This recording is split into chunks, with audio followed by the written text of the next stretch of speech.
আমি নিশি শেষে শীত কুয়াশার জড়িয়ে চাদর তাহারে, আমি নিশি শেষে শীত কুয়াশার জড়িয়ে চাদর তাহারে, শিশির ধুলায় বুনো পায়ে আনবো মেখে শহরে। বলবো পাখি পলাশ দেব, খোঁপায় হলুদ গাঁদা দেব, বলবো পাখি পলাশ দেব, খোঁপায় হলুদ গাঁদা দেব। জড়িয়ে রাখিস, জড়িয়ে রাখিস সারা জীবন, জড়িয়ে রাখিস সারা জীবন যেমন ছিলি পাহাড়ে। আহারে আহারে আহারে আহারে কবে যাব পাহাড়ে। প্রিয় শ্রোতা, শুনছেন রেডিও বাংলা এডিলেইড। আছি 103.1 FM এ, আমাদের শুনছেন লাইভ। আমরা শুনলাম কবে যাব পাহাড়ে সজীবের কণ্ঠে। প্রিয় শ্রোতা, এডিলেইডে এখন চলছে স্কুল হলিডে, সামনে ঈদের ছুটি আমরা পাই না, আমরা তারপরে যে যার মতো ছুটি বানিয়ে নিব। তো গানটির মাধ্যমে আমরা আসলে সেই ছুটির একটা বার্তাই আপনাদের পৌঁছাতে চাইলাম। আসমা, ফিরে আসি আজকে মূল অনুষ্ঠানে। আমরা কথা বলছিলাম বাচ্চাদের, বিশেষ করে শিশুদের পরিপূর্ণ বিকাশ বলতে কি বোঝায়, তুমি শুরু করেছো। তো আমরা এটা থেকে এরকম কি বলতে পারি আসলে কোন বয়সে কি ধরনের বৃদ্ধি প্রাধান্য বিস্তার করে, এই বিষয়ে কি তুমি আর একটু নির্দিষ্ট করে কিছু বলতে পারবে?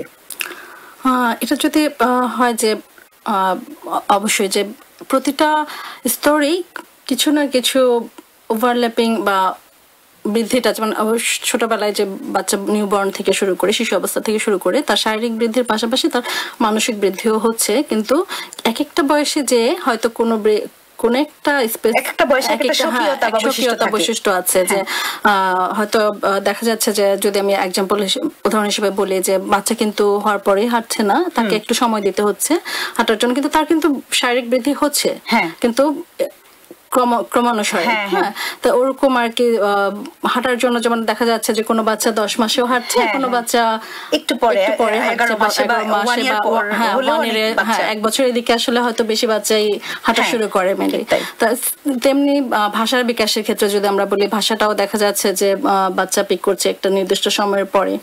তো এইসব ক্ষেত্রে যে এই জিনিসগুলো যদি আমরা খেয়াল করি, যখন বাচ্চাটা হাঁটা শুরু করলো তখন বাচ্চাটার হাঁটাটা যেন স্মুথলি হয় বা সুন্দরভাবে হয়, বাবা মা যদি একটু খেয়াল করে যে হ্যাঁ না তুমি পারবে বা একটু উৎসাহ দেয়, সাথে সাথে ভাষার বিকাশের ক্ষেত্রে যে অনেক সময় দেখা যাচ্ছে যে বিশেষ করে এখানেও বাচ্চা অনেক সময় একটু দেরি করে কথা বলছে, তখন কি হচ্ছে যে তখন যদি বাচ্চা যখন একটু শুরু করলো তখন যদি বাবা মা উৎসাহ দেয় যে না কথাটা কিভাবে সে বলতে পারে। সঙ্গে একটা জিনিস তোমাকে শেয়ার করতে চাই, আমার ব্যক্তিগত অভিজ্ঞতা থেকে বলছি যে আমরা যারা এখানে আসার পর মানে এই দেশে যেসব বাচ্চাদের জন্ম হয়েছে তাদের অনেক মা বাবাকেই মানে কি বলবো যে কষ্ট নিয়ে বলতে দেখা যায় যে অনেকের বাচ্চা যথাসময়ে কথা বলছে না। হ্যাঁ, কেন বলছে না এই বিষয়ে তারা অনেকে সাইকোলজিস্টের কাছে যাচ্ছে, ডাক্তারের কাছে তো যাচ্ছেই, তো এই বিষয়ে তারা হয়তো দেরিতে বা সঠিক সময় সমাধানও পাচ্ছে। বাট আমার ব্যক্তিগত অবজারভেশন হচ্ছে, তোমারটাকে শুনিনি, তোমার কি মনে হয় এটা মানে কেন হচ্ছে? এটা আসলে অনেকগুলো কারণেও হতে পারে, কিছু কিছু আসলে জেনেটিক্যালও হতে পারে, এটা আমরা আসলে করতে পারি না। বা একটা বাচ্চার বৃদ্ধি কিন্তু এক এক সময় হয়, এটা একটা সময়ের ব্যাপারও আছে। তবে আরেকটা জিনিস আমি হয়তো বলবো এখানে, যে বাচ্চাটা যেহেতু এখানে দেখছে যে তার বাসায় বাবা মা হয়তো বাংলা কথা বলছে, বাইরে যেতে হলে বা অনেকেই মোস্ট অফ দ্য পিপল হয়তো আপনার ধরেন বেশিরভাগ মানুষই হয়তো দেখা যাচ্ছে ইংলিশে কথা বলছে, বাচ্চা হয়তো একটা দ্বন্দ্বে ভোগে। ঠিক তাই, I get my answer from you, মানে আমি এক্স্যাক্টলি এটাই ভাবছিলাম। এবং আমি সাইকোলজিস্ট না, আমার সাবজেক্ট ছিল ফিলোসফি। তারপর আমার যেটা মনে হয় আসমা, তুমি একদম ঠিক কথাটাই বলেছো যে এখানে বাচ্চারা একটা কনফিউশনে ভোগে, মানে তারা ইংলিশ দেখছে, ইংলিশ খাচ্ছে, ইংলিশে ঘুমাচ্ছে, আবার আমরা যখন বাংলাদেশিরা একসাথে হচ্ছি, আড্ডা দিচ্ছি বাংলা নাটক দেখছি, বাংলায় গান শুনছি, তো বাচ্চাটার পিক করতে একটা প্রবলেম হচ্ছে। হ্যাঁ, বাচ্চাটা বুঝে উঠতে পারে না আসলে যে কোন ভাষাটা তার পিক করা দরকার। বা অনেক সময় দেখা যাচ্ছে যে একটা বাচ্চার উদাহরণ দিই আমি এখানে, যে বাচ্চাটি কিন্ডারে যাচ্ছিল, তো এক সময় দেখা যাচ্ছে যে সে যখন বাসায় ছিল, বাসায় সে বাবা মার কাছ থেকে সবসময় বাংলা শুনছে।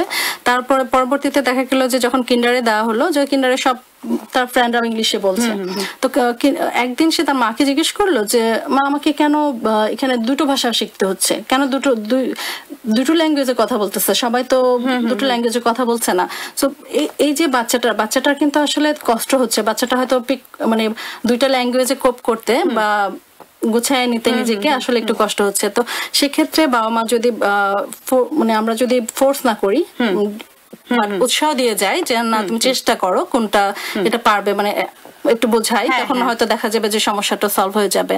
আবার বাচ্চার ক্ষেত্রে যেটা হচ্ছে, যেটা বললা তুমি যে বাচ্চাটা দেরি করে কথা বলছে, সেক্ষেত্রে যেটা হচ্ছে যে বাচ্চার অভিভাবক যদি এখানে যেটা করে যে বাচ্চার যখন মানে দেরি হচ্ছে কথা বলতে, একটা দুইটা শব্দ বললেও সে সময় উৎসাহ দেওয়া, প্লাস কিছু ইয়ে আছে যে ছবি আঁকতে পছন্দ করে কিন্তু সব বাচ্চারাই, ঠিক না, যে বাচ্চা একটা ছবি আঁকলো, বাবা মার কাছে নিয়ে আসলো, এখানে একটা বাচ্চাকে উৎসাহ দিতে পারে যে আচ্ছা তুমি কি এঁকেছো, কথাটা আমরা কিভাবে বাড়াতে পারি, জিনিসগুলো এক্সপ্যান্ড করতে পারি, যে আমরা বলবো না যে আচ্ছা তুমি খুব সুন্দর একটা বাড়ি এঁকেছো, তাহলে বাচ্চাটার কিন্তু কিছু বলার নাই।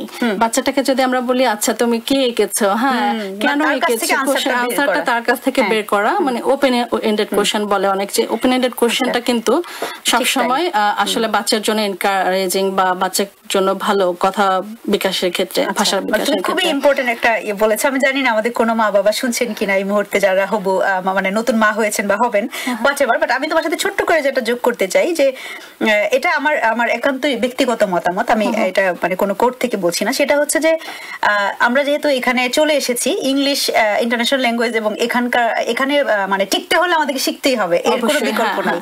এখন বাচ্চাটাকে যখন মানে বাচ্চাটাকে দ্বিধাদ্বন্দ্বে না রেখে, বিষয়টা যদি এমন হয় যে যদি সম্ভব হয় বাসায় যদি আমরা বাংলাটা বলি, তাহলে যেটা হবে যে হ্যাঁ একটু দেরিতে কথা বললো, বাচ্চার রুট লেভেলে বাংলাটা রয়ে যাবে। আপনি যদি চান, এটা ইটস আপস টু ইউ, এটা কোনো মা বাবা হয়তো চান না যে আমার বাচ্চা বাংলা ভবিষ্যতে বাংলা বলতে পারুক না পারুক, এটা কেয়ার করছেন না, it's ups to you, I do respect your emotion. আর আমরা যারা চান যে না বাংলাটাও শিখুক, একটু দেরি হলেও বাচ্চাটা বাংলাটা শিখবে, আর ইংলিশটা সে এমনিতেই ধরতে পারবে, কারণ স্কুল তাকে বিশাল একটা সাপোর্ট দিয়ে যাচ্ছে। আমি মানে অবশ্যই তোমার সাথে একমত। বাচ্চাকে যদি আমরা দুটো ভাষায় দিতে চাই, বাসায় আসলে বাংলার প্র্যাকটিস করতেই হবে। বাংলা ভাষাটা যদি আমরা বাসায় না বলি তার সাথে, সে কখনোই ওটা শিখবে না। এবং পরবর্তীতে যেটা হয় যে পরবর্তীতে যেটা আসলে আরো বেশি কষ্ট হয়ে যায় যে বাংলাটা শেখানো। সো বাংলা ভাষাটা কিন্তু এমনিতেই অনেক কঠিন, আর এমনিতেও সে কিন্তু তার স্টকেজ অফ ওয়ার্ড অনেক কম হবে, সে কিন্তু ওইভাবে ভার্স লেভেলে কমিউনিকেশনটা বাংলায় সে কখনোই করতে পারছে না বা পারবে না। এটা আমরা যত চেষ্টা করি রাখতে চাইলে তার দেরি হবে ঠিকই, কিন্তু স্কুলে যে অবশ্যই সে শিখে নেবে তার ফ্রেন্ডস এর থেকে, তার স্কুলের কারিকুলাম থেকে, এটা বাচ্চারা খুব সহজে পিক করে। ঠিক তাই, বাচ্চারা এই বিষয়ে আর অনেক কথা শুনতে ইচ্ছা করছে। একটা গান বিরতিতে না গেলে শ্রোতারা বোর হয়ে যাবে, একটা গান বিরতি হয়ে যাক।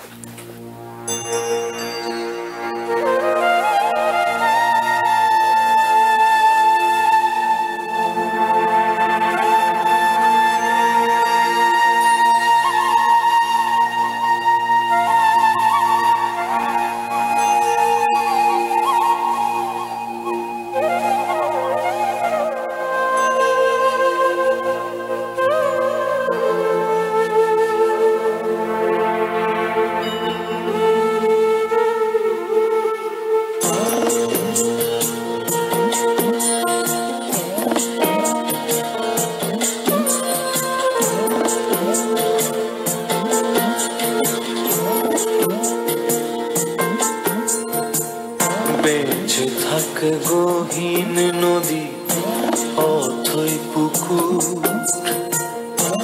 অরণ্য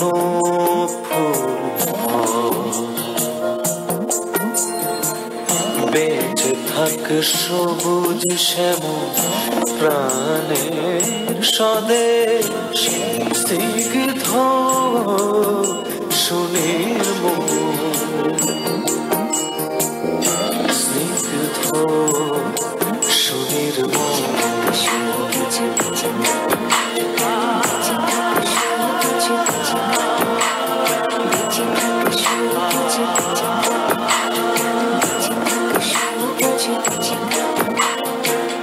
বেঁচে থাক সবুজ শ্যামল প্রাণের স্বদেশ স্নিগ্ধ শুনে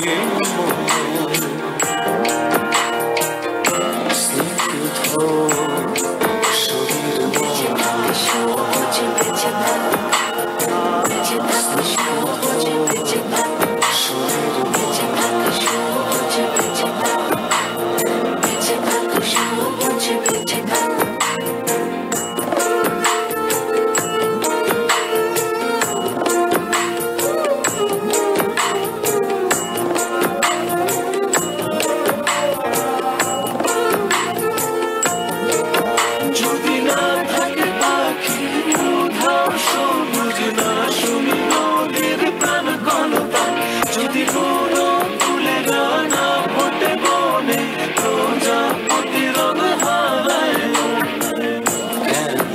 শরীর বাঁচবো বলো প্রাণ খুলে গাবো জীবনের জয়গান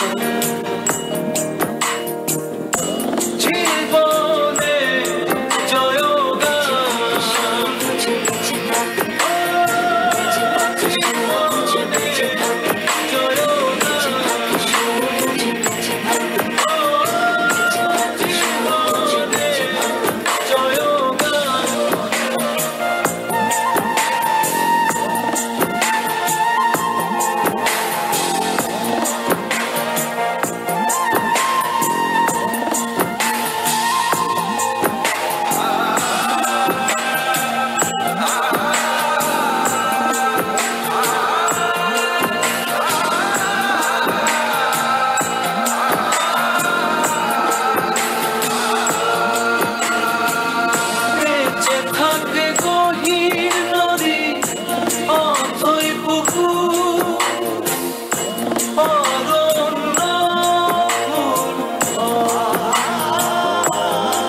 প্রিয় শ্রোতা, শুনছেন 103.1 FM এর রেডিও বাংলা এডিলেট। বাপ্পা মজুমদারের কণ্ঠে শুনলেন বেঁচে থাক সবুজ।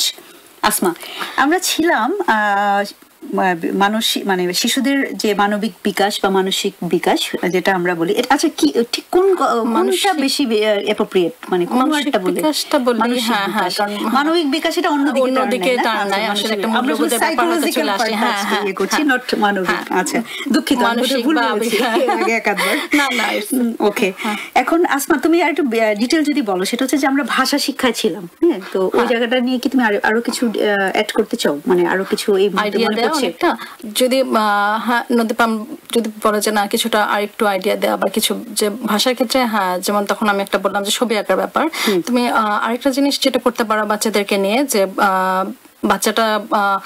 বাচ্চারা কিন্তু বই পড়তে পছন্দ করে অনেক, তাই না? যে কিন্তু যখন সে বইগুলো নিয়ে আসে, অনেক সময় দেখবে যে বেশ বড় বড় বইও নিয়ে আসছে, যে আমি ওইটা পড়ে দাও, বা তখন যেটা করা যায় যে তুমি না পড়ে এটা হতে পারে যে বাচ্চাটাকে ছবি, অনেক বই থাকে পিকচার সহ বই থাকে, যে পিকচার গুলো দেখে তোমার কি মনে হচ্ছে, ছবিগুলো তাকে দিয়ে তার কাছ থেকে বের করে নিয়ে আসা। এতে যেটা হচ্ছে যে সে নিজের উপরে একটা কনফিডেন্স গ্রো করতেছে, আত্মবিশ্বাস গ্রো করতেছে, প্লাস তার ডেসক্রাইব করার একটা না বর্ণনা করার এবিলিটি বাড়তেছে, হ্যাঁ ক্ষমতাটা বাড়তেছে এবং ভাষাটাও কিন্তু এক্সপ্যান্ড হচ্ছে, আমাদের ভাষারও বিকাশ হচ্ছে। কিন্তু শুধু বড়দের বই না, এমনিতেও অনেক বই পাওয়া যায়, এখানে ছবির বই পাওয়া যায়, লাইব্রেরিতে বইয়ের শেষ নাই। আমার নিজের আসলে বইয়ের শেষ নাই। এবং আমি বলবো যে এখানে স্কুলে বাচ্চাদেরকে এই বইগুলো পড়ার জন্য খুবই এনকারেজ করে, বিশেষ করে রিসেপশনে যদি দেখানো কখনো যে রিসেপশন বইগুলো বেশিরভাগই ছবি বেসড, মানে বাচ্চাটা মাত্র পড়া শিখছে,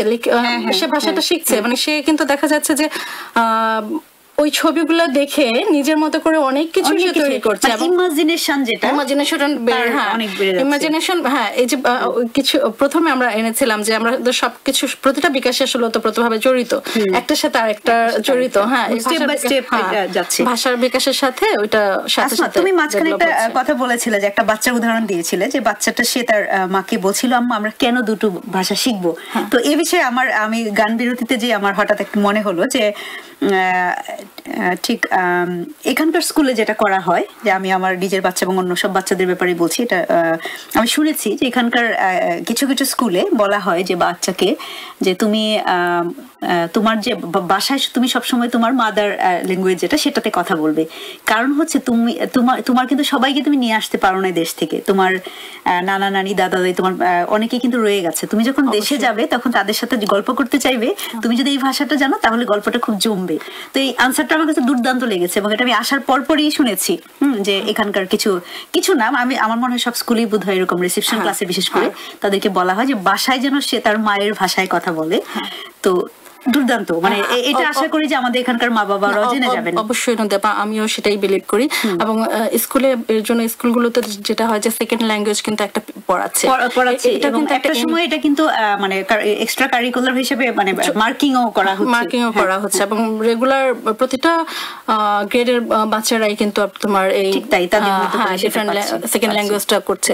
তো এখন এক একটা স্কুলে তো এক একটা ল্যাঙ্গুয়েজ। তো আমার বাচ্চার জন্য যেহেতু আলাদা করে কোনো ল্যাঙ্গুয়েজ ক্লাস নেই, তবে কমিউনিটি থেকে কিন্তু আমাদের এখানে বেশ কিছু স্কুল আছে, কমিউনিটি স্কুলগুলো আছে, নিঃসন্দেহে নীরবে ভালো কাজটা করে যাচ্ছে। আমাদের চাইলেই সেই সুযোগটা নিতে পারে। আমাদের যার যেখানে সুবিধা হয় সেই স্কুলে উচিত বাচ্চাগুলোকে পাঠানো। আচ্ছা, আমি একটা ছোট জিনিস তোমার সাথে শেয়ার করতে চাই, মানে তোমার কথা প্রসঙ্গে। আমরা যখন গতকালকে যখন আমরা ঠিক করলাম এই বিষয়ে কথা বলবো, আমি এই বিষয়ে একটু অনলাইনে মানে খোঁজার চেষ্টা করছিলাম, যেহেতু আমি তোমার মতো সাইকোলজিক্যাল ব্যাকগ্রাউন্ড নাই যে আমি এই বিষয়ে কোনো ইনপুট আদৌ রাখতে পারি কিনা। তো তামান্না সেতু বলে একজন অনলাইনে লেখালেখি করছেন এই মুহূর্তে বাংলাদেশে, খুব ভালো লিখছেন উনি। আচ্ছা, তো ওনার লেখা থেকে একটা ছোট অংশ আমি আমার শ্রোতাদের সাথে শেয়ার করার লোভ সামলাতে পারছি না। উনি লিখেছেন এরকম যে মানে ভবিষ্যতের জন্য, তামান্না সেতুর লেখা থেকে পড়ছি। সুকুমারের লেখা যে কোনো একটি ছড়া রোজ ওকে মাথা দুলিয়ে পড়ে শোনান। মানে সে সুকুমার, এটা বাংলাদেশের প্রেক্ষাপটে লিখেছে, সেজন্য হয়তো সুকুমারের কথা বলা হচ্ছে। বাড়িতে দাদি নানি থাকলে তাদের বলুন ওকে গ্রাম বাংলার লোক গল্প শোনাতে। আমি ডিফাইন করছি না, এটা শ্রোতারা পরে আমরা এটা নিয়ে বিস্তারিত কথা যাবো, আমি শুধু পড়ে যাচ্ছি। বারান্দার গাছগুলোতে পানি দেওয়ার দায়িত্বটা ওকে দিয়ে দিন। ওকে বলুন ফুল হলো গাছের সন্তান, ফুল ছিঁড়লে গাছ ব্যথা পায়। ভিক্ষা দিতে উৎসাহিত করবেন না প্লিজ। মাসে একবার কষ্ট হলেও ওকে একটু মাটি এনে দিন। আপনি নিজে বসুন ওর সাথে, মাটি দিয়ে আম আপেল পাখি হাড়ি পাতিল যা খুশি বানান। সব বানানো শেষে যা বানালেন তার দিকে না তাকিয়ে ওর কাদা মাখা হাত দুটোর দিকে তাকান। ওকে বুঝতে দিন আপনার এই হাসিটুকু, ওর হাত দুটো স্পর্শ করুন, কপালে একটু ভালোবাসা দিন।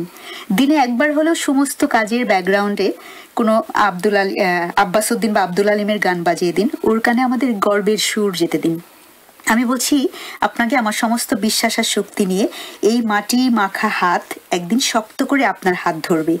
যে হাতে সে পানি দিয়ে যাচ্ছে ছোট চারা গাছে আর নিজের চোখে দেখছে সেই চারাকে বৃক্ষ হতে, সে হাত একদিন হাল ধরবে এ দেশের।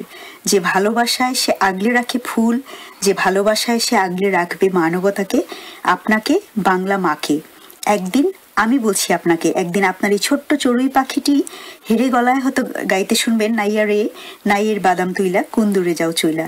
আমি এও বলছি আপনাকে, বিশ্বাস না হয় মিলিয়ে দেখবেন, সেদিন আপনার চোখের কোণায় পৃথিবীর সব থেকে দামি হিরেটি জলজল করে উঠবে। আমি বলে রাখলাম আপনাকে, আপনি দেখে নেবেন। খুব চমৎকার একটা লেখা। লেখাটা থেকে একটা জিনিস আমি আসলে বলতে চাচ্ছি তোমাকে এবং শ্রোতাদের সাথে করতে চাচ্ছি যে এখানে এই যে কথাগুলা এখানে কিন্তু দেখো বাচ্চাগুলাকে যেটা করছে যে বাচ্চাটার মধ্যে দায়িত্ববোধ তৈরি করছে, যে বলা হচ্ছে কি ফুল গাছের ওকে বলুন ফুল গাছে পানি দেওয়ার জন্য ও যতটুকু পারবে সেই কাজটা ওকে দেওয়া হচ্ছে। তো তার কি হচ্ছে পরিবেশের সাথে নেচারের সাথে তার সম্পৃক্ততা বাড়ছে, সাথে সাথে তার মধ্যে রেসপন্সিবিলিটি গ্রো করতেছে যে না আমার একটা দায়িত্ব আছে, আমি একটা আমার একটা সেলফ আছে, যে আমার একটা কাজও আছে সেখানে, আমি সেটা করছি। তো এসব মানে বিষয়টা লেখাটা অবশ্যই চমৎকার। আমার মনে হয় না আমাদের খুব বেশি ডিফাইন করার দরকার আছে, তো বাংলাদেশের প্রেক্ষাপটে আমরা এটা আমাদের প্রেক্ষাপটে বুঝে নিব আর কি। তো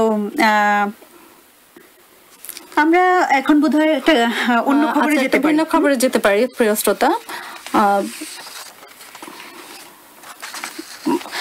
আচ্ছা, মাঝরাতে চাঁদ যদি আলো না বিলায় গানটি বলতেই এখনো নস্টালজিক হয়ে ওঠে অনেকেই, শুধু শ্রোতারাই নয়, এই গানটি দিয়ে নস্টালজিক হয়ে ওঠে অবস্কিউর ব্যান্ডের সদস্যরাও।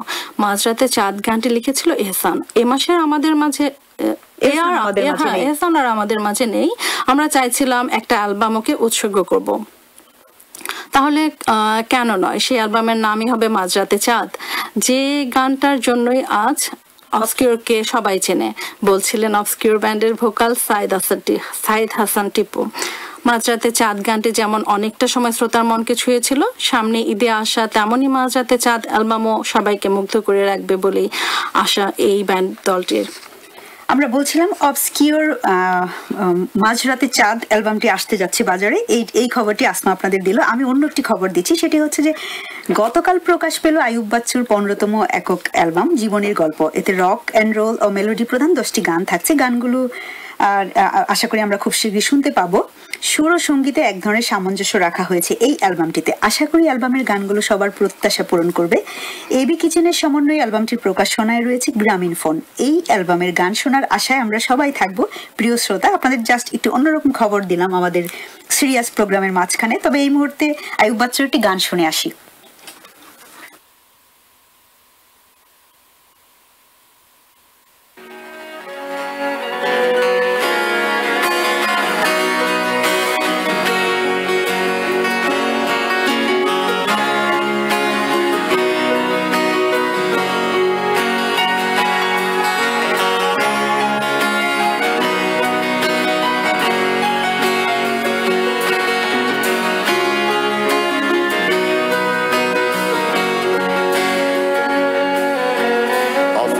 দারে দারে দিন প্রতিদিন মেলে না পেনশন, চলে যায় দিন।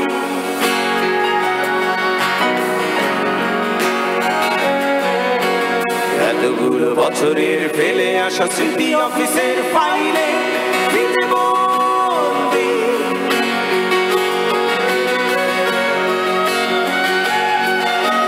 অসহায় বৃদ্ধের সাধ্য সীমায় কাটতে চায় না দিন, তবু চলে যায়। একটি মাত্র ছেলে রঙিন নেশায় পারেনি ধরতে হাল নিয়ে সংশয়।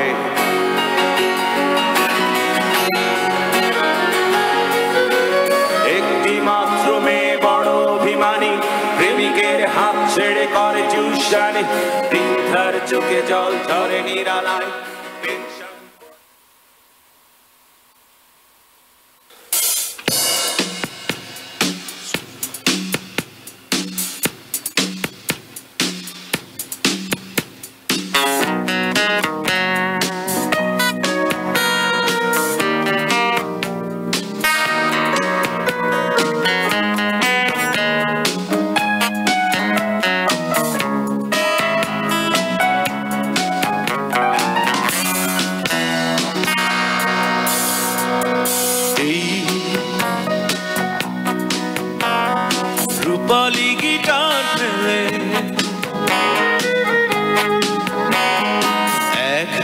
চলে যাব দূরে, বহু দূরে।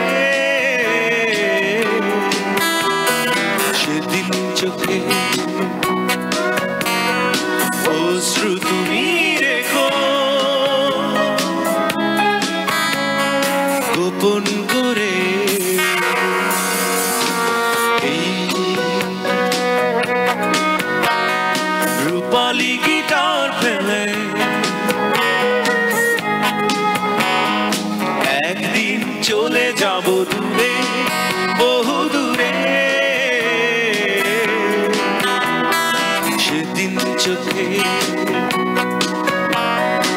অশ্রু তুমি রেখো গোপন করে।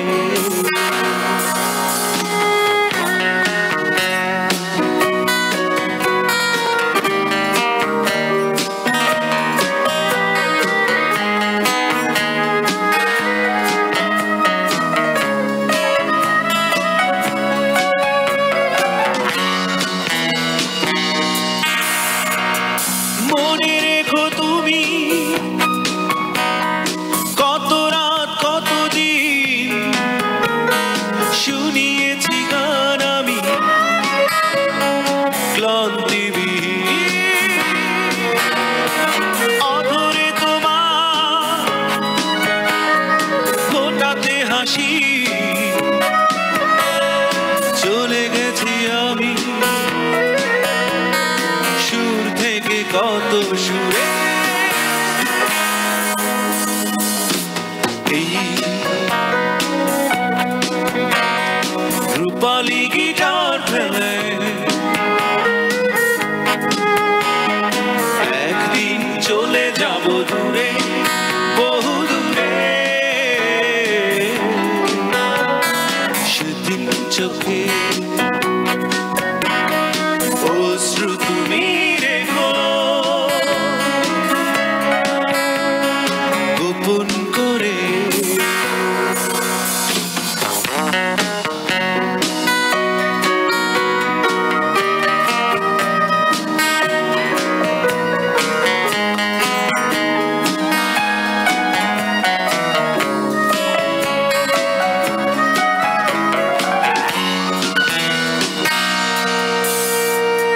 শুধু ভেবো তুমি অপরাধ ছিল কার, কাটিয়েছি রাত তবু নিদ্রাবিহীন। বেদনা আমার হয়েছে সাথী চলে গেছি আমি কোন স্মৃতি।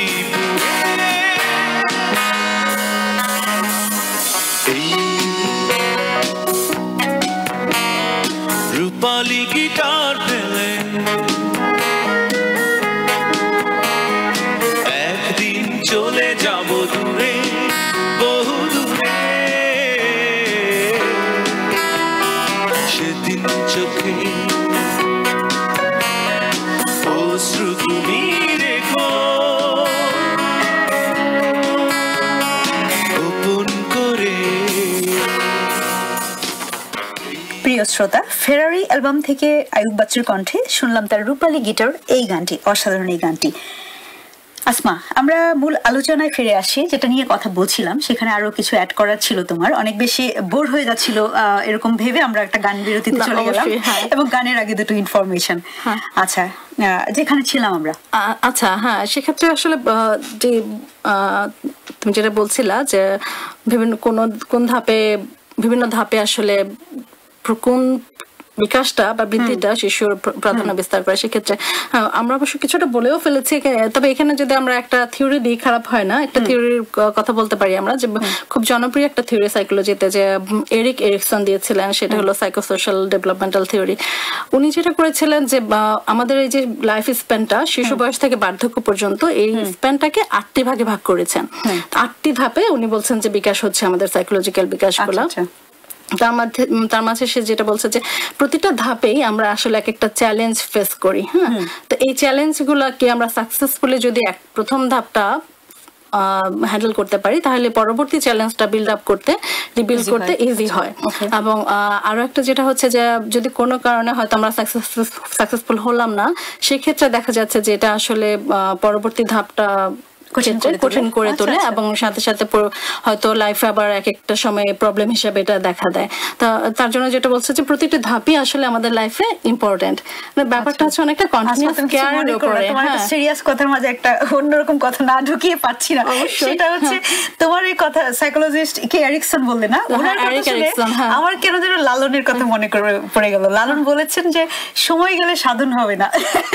কথা কিন্তু সত্য, আসলেই তাই। আসলে সময়টা হারিয়ে গেলে আসলে প্রতিটা সময়ে প্রতিটা বয়সে যে জিনিসগুলো হ্যান্ডেল করার সেটা বাচ্চাদের ক্ষেত্রে তো অবভিয়াসলি মা বাবা এখানে হ্যাঁ সেটাই। Please carry on. হ্যাঁ এক্ষেত্রে আমি খুবই খুশি হলাম আসলে জিনিস কথাগুলো এইভাবে আসলে গানগুলো এসছে যে আমাদের সমাজ লাইফে যেটা আসলে দরকার। যে উনি হয়তো সাইকোলজির দৃষ্টিতে দেখেছেন, আমাদের সাধারণ দৃষ্টিতে আধ্যাত্মিক দৃষ্টিতে একজন মা কিন্তু বিশাল সাইকোলজিস্ট, কারণ সে কিন্তু তার বাচ্চাকে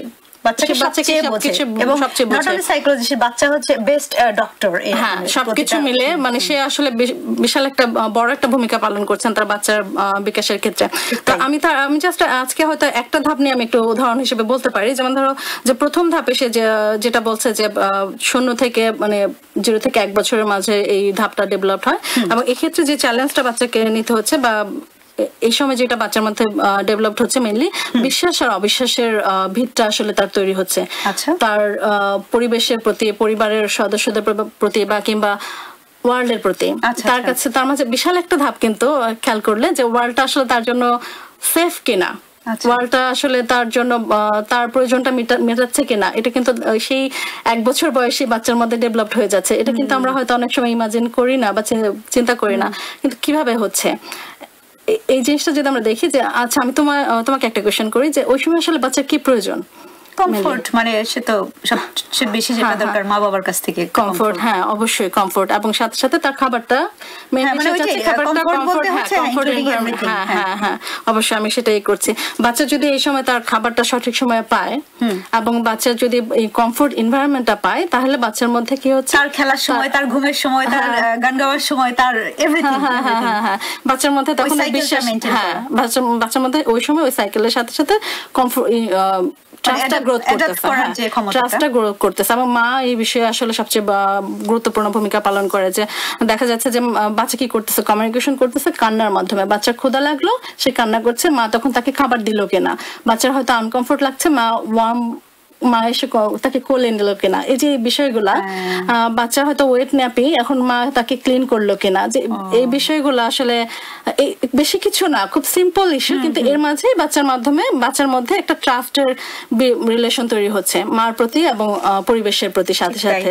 তো ওইটাই আর কি, যে দেখা যাচ্ছে যে ছোট ধাপ থেকেই আসলে একটা বিষয় বাচ্চার মাঝে আসে। এরপরেই হয়তো এরিকসন আবার বললো যে নিজের প্রতি নির্ভরশীলতা, যে এরপরে যখন একটু 2 বছর পার দিল, বাচ্চা কিন্তু একটু শারীরিকভাবে বৃদ্ধি বাড়লো, বড় হচ্ছে, গ্রোন আপ হচ্ছে, তখন যেটা হচ্ছে যে সে চায় অনেক কিছু করতে, অনেক কিছু করতে। এর মাঝে দেখা যাচ্ছে তার মধ্যে ছোট্ট উদাহরণ, সে হয়তো চাচ্ছে হাতটা নিজে ওয়াশ করবে, জামাটা নিজে পরবে।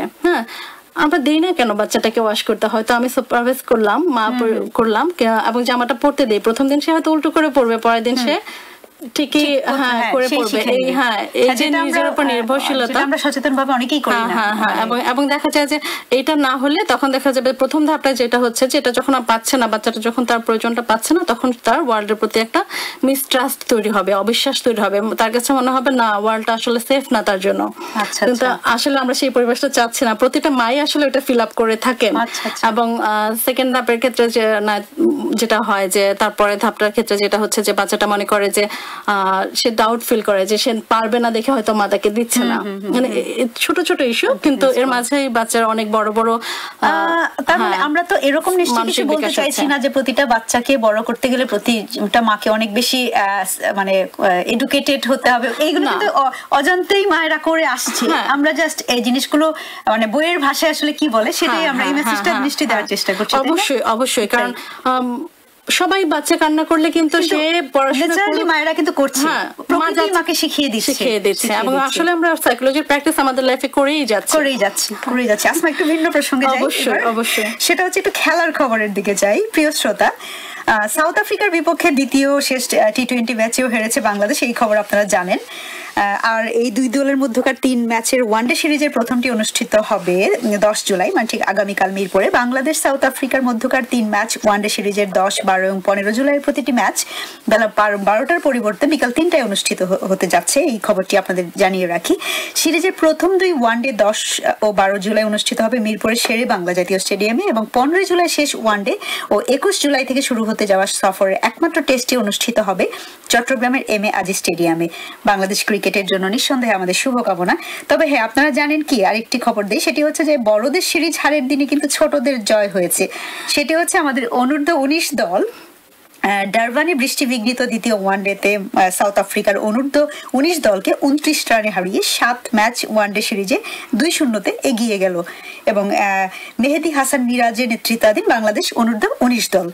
বাংলাদেশ ক্রিকেট টিমের প্রতি শুভকামনা। তবে আমি মনে করি আসমা, সবকিছুর পাশাপাশি থাকতে হবে দেশপ্রেম, কি বলো? অবশ্যই একটা আবেগ। আমাদের অনেকের প্রিয় ক্রিকেট নিয়ে যখন কথা হলো, হৃদয় জুড়ে নিশ্চয়ই অনেকেরই বাংলাদেশকে অনুভব করছেন এই মুহূর্তে। একটা দেশের গান হয়ে যাক, হাবিব রুমি প্রদীপের কণ্ঠে।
যেন ভয় না পায় মরণের আগে।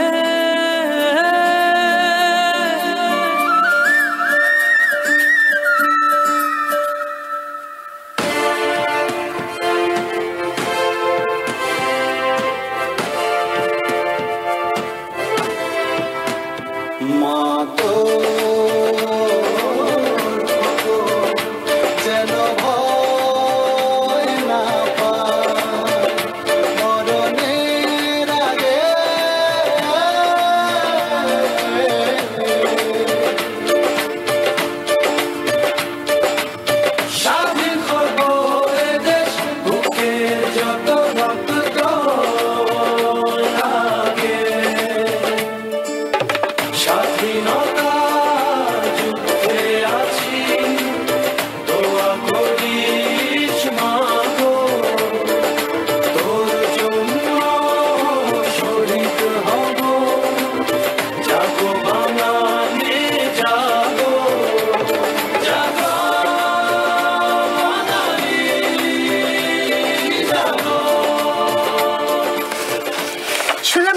আমার বাংলাদেশ, হাবিব রুমি এবং প্রদীপের কণ্ঠে।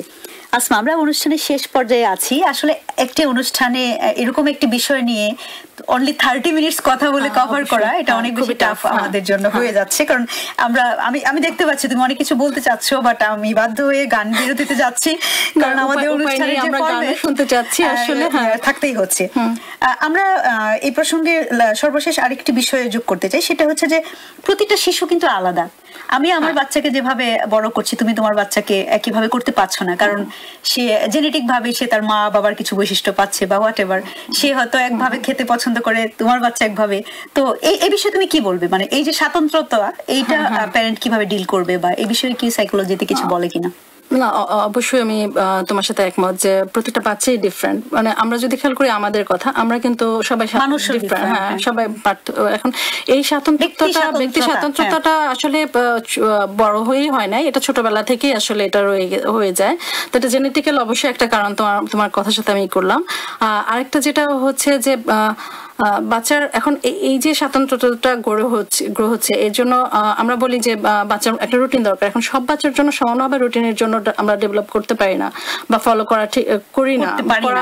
করতে গেলে দেখা যাচ্ছে টাফ হচ্ছে, আমাকে এই স্বাতন্ত্রতাটাকে মেনে নিতেই হবে। এই ডিফারেন্টটা যেটা হচ্ছে যে একজন আরেকজনের যে ভিন্নতাটা, সেটা আমি বলবো মেনে নিয়ে তারপরে আমাকে সেই বাচ্চা অনুযায়ী আমাকে ডিল করতে হবে। এখন হয়তো কোনো বাচ্চার দেখা যাচ্ছে যে ইন্টারেস্ট স্পোর্টসে, তাকে তো আমি জোর করে হয়তো আমি আর্ট স্কুলে ভর্তি করে দিতে পারি না, যে হবে। এটা কিন্তু অনেক মা বাবাই করে থাকেন। এটা আই মাস্ট সে, মানে সরি টু সে, অনেক মা বাবাই মানে একটা বাচ্চা গান পছন্দ করছে, তাকে আমরা গান থেকে সরিয়ে দিয়ে আমরা বলছি যে না তুমি ফুটবল খেলবে, তুমি অন্য কিছু করতে পারবে না। এটা আসলে একটু বাচ্চার মেন্টালি প্রেসার পড়ে। এই কারণে আমি বলবো যে বাচ্চাটা কিন্তু তখন ফুললি স্যাটিসফাইড হচ্ছে না, সে যা চাচ্ছে, তার যেটা নিড সেটা সে পাচ্ছে না, মা বাবা চাপিয়ে দিচ্ছে। এখন হ্যাঁ, বাবা মা গাইড করবে যেটা বাচ্চার জন্য ভালো। আমরা তো সবাই চাই, সব বাবা মাই চাই যে বাচ্চাটা ভালো করুক তার লাইফে, তাই না? সব দিকে, তাই না? পড়াশোনার সাথে সাথে তার আদার্স কারিকুলাম আমরা যেটা বলি জয় করুক, হ্যাঁ অবশ্যই। এখন আমরা যদি বাচ্চার মধ্যে এটা গ্রো করে দিতে পারি যে হ্যাঁ তুমি তোমার বেস্ট ট্রায়াল দাও, তুমি তোমার যেটা হচ্ছে যে তুমি তোমার ইন্টারেস্টটা বের করো। অনেক সময় কিন্তু এই ইন্টারেস্টটা সব বাচ্চা বুঝেও উঠতে পারে না যে তার মেইন ইন্টারেস্টটা কি, সে তখন বোর ফিল করে। তো ইন্টারেস্টটা আসলে আমি বলবো যে বাচ্চার ইন্টারেস্ট অনুযায়ী, বাচ্চার চাহিদা অনুযায়ী বাচ্চাকে আসলে লালন পালন করতে হবে বা যত্ন নিতে হবে। যেটা মানে তুমি বলতে চাইছো যে বাচ্চাটা কি চাইছে তাকে আগে শুনুন, তাকে ইয়ে করুন। মানে এমন হতেই পারে যে হ্যাঁ আমরা বাচ্চাকে আমরা আমাদের মতো করে বলতেই পারি যে বাবা বা মানে বাচ্চাকে আদর করে বলতেই পারি যে তুমি এটা না করে এটা করলে আরো ভালো হতে পারে, কিন্তু চাপিয়ে দেওয়া যাবে না। সেটা কি তাই? অনেকটা তাই। তারপরে বাচ্চা কিন্তু অনেক সময় দেখা যাচ্ছে যে অনাকাঙ্ক্ষিত আবদার করে বসে, সেটা আসলে বাচ্চার যেটা হচ্ছে যে সময় নিতে হবে, বাচ্চাকে বোঝাইতে হবে যে হ্যাঁ যেটা ওটা যদি বাচ্চার জন্য সেফ না হয়, হ্যাঁ তখন আমাদেরকে তাকে বোঝাতে হবে যে না এটা আসলে আমি তোমাকে করতে দিতে পারছি না, কারণ এটা তোমার জন্য বা পরিবেশ অন্য সবার জন্য এটা সেফ না। দেখো এটা কিন্তু গ্রহণযোগ্য না। এই জিনিসটা বাচ্চার মধ্যে যদি আমরা বোঝাই দিতে পারি তখন কিন্তু তখন আর এই কনফ্লিক্টটা থাকে না। আসলে তবে বিষয় হচ্ছে আজকে এটা অনেক মা বাবার জন্য খুবই ভীষণ রকমের একটা কঠিন কাজ হয়ে দাঁড়ায়, কারণ অনেক বাচ্চা জেদি, অনেক বাচ্চা হচ্ছে খুব সহজে মেনে নেয়। তো অনেক মা বাবাই হয়তো মানে যারা আমাদেরকে শুনছেন অনেকেই বলবেন হ্যাঁ আপনারা তো বলেই যাচ্ছেন, কিন্তু এটা যে কত টাফ। হ্যাঁ বাস্তবে তো অবশ্যই আমাদের জীবনটা হলো একটা মেসি লাইফ, হচ্ছে না? এটা আমরা আসলে কখনোই বলতে পারবো না যে না আমরা এইভাবে ছকে বেঁধে, যেমন বললাম না যে রুটিন অনুযায়ী ছকে বেঁধে আমি সব বাচ্চাকে পরিচালনা করতে পারবো না। তার জন্য বাচ্চার চাহিদা এবং ইচ্ছা দুইটা অনুযায়ী আমাকে কাজ করতে হবে। হ্যাঁ, একমাত্র এখানে বাবা মার যে যতটুকু ভূমিকা অন্যান্যদের চেয়ে আমি বলবো সেই জিনিসটা খেয়াল রাখতে, মানে বাবা মাকে। প্রিয় শ্রোতা, মানে আশা করছি আপনারা আমাদেরকে শুনছেন। তবে এ বিষয়ে আমি যেটা বলতে চাই সেটা হচ্ছে যে মা বাবা হচ্ছে বেস্ট টিচার, বেস্ট ডক্টর বা বেস্ট ফিলোসোফার, বেস্ট সাইকোলজিস্ট এবং হচ্ছে যে বেস্ট অ্যাডভাইজার একটা বাচ্চার জন্য। সো আপনি নির্ধারণ করবেন আপনি কোন পথটি বেছে নেবেন। আপনাদের সবার জন্য শুভকামনা। তবে এখন আমি যে অন্য একটি প্রসঙ্গে আসছি সেটা হচ্ছে যে প্রিয় শ্রোতা আরো কিছু অনুপ্রেরণার কথা বলি। সেটা হচ্ছে তার আগে একটু বলে নিই, আমরা গেল মাসে ঋতু বৈচিত্র্য নিয়ে একটা অনুষ্ঠান করেছিলাম রেডিও বাংলা এডিলেডে। এখানে বর্ষা নিয়ে কিছু গান ছিল। আমাদের একজন নিয়মিত এবং শ্রদ্ধাভাজন শ্রোতা, আমাদের প্রিয় আন্টি মারুফা গাফফার, সেদিন একটা গান শুনতে চেয়েছিলেন, কিন্তু আমরা সেটি অনুরোধটি পরবর্তীতে পাওয়াতে আমরা সেদিন সেটি প্রচার করতে পারিনি। আন্টি আপনার কাছে দুঃখ প্রকাশ করছি। আজ নিবেদন করছি আমরা সেই গানটি আপনার জন্যে।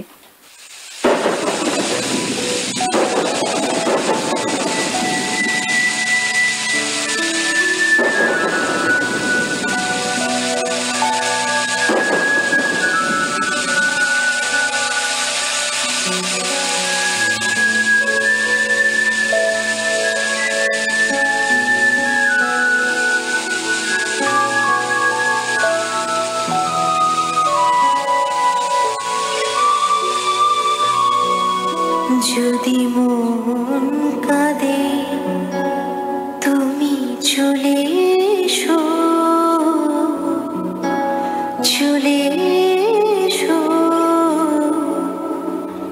এক বরষায়। যদি মন কাঁদে তুমি চলে এসো, চলে এসো এক বরষায়। এসো ঝড়ো ঝড়ো বৃষ্টিতে, জল ভরা দৃষ্টিতে। এসো কোমল শ্যামল চলে এসো, তুমি চলে এসো এক বরষায়। যদি মন কাঁদে তুমি চলে এসো এক বরষায়।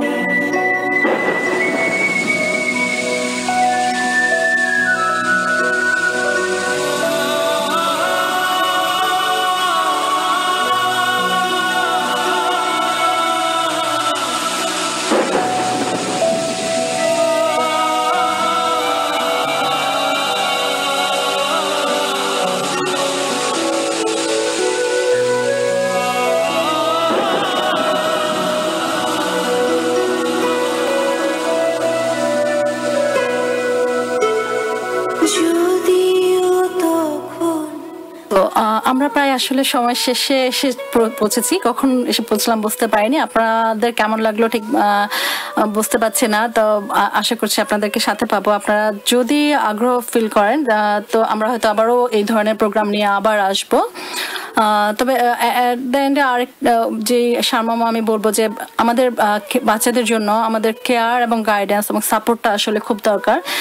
এটা যদি আমরা সেটা বাচ্চাটা যদি পরিবার এবং সমাজ থেকেও সেটা পায়, আসলে বাচ্চাটা সুস্থভাবে বেড়ে উঠবেই। এই আশায় আসলে আজকে আমি এখানে শেষ করবো, অথবা আবারও ফিরে আসার আশা রাখি। শুনতে ভুলবেন না আমাদের আগামী অনুষ্ঠানটি আসছে সামনে ঈদ। ঈদের আগে ঈদের খুশি নিয়ে ফিরবো আমরা জমজমাট একটি আসর নিয়ে। সে পর্যন্ত সবাই ভালো থাকুন আর আবারও হারিয়ে যান গানের আবেশে। আজ তবে বিদায় বলছি, শুভরাত্রি। শুভরাত্রি। এক বরষায় যদি মন কাঁদে তুমি চলে এসো এক বরষায়।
চলে এসো, চলে এসো এক বরষায়। যদি মন কাঁদে তুমি চলে এসো,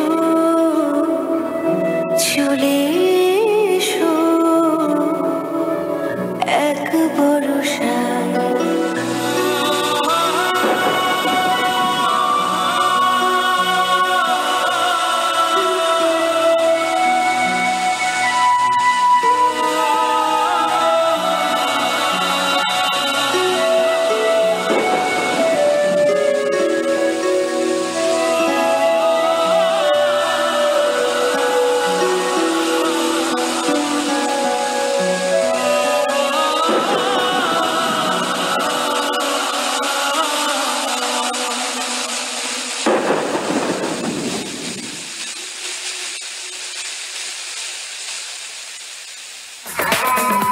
sponsor of 5 EBI FM. Even if you can't be with your loved ones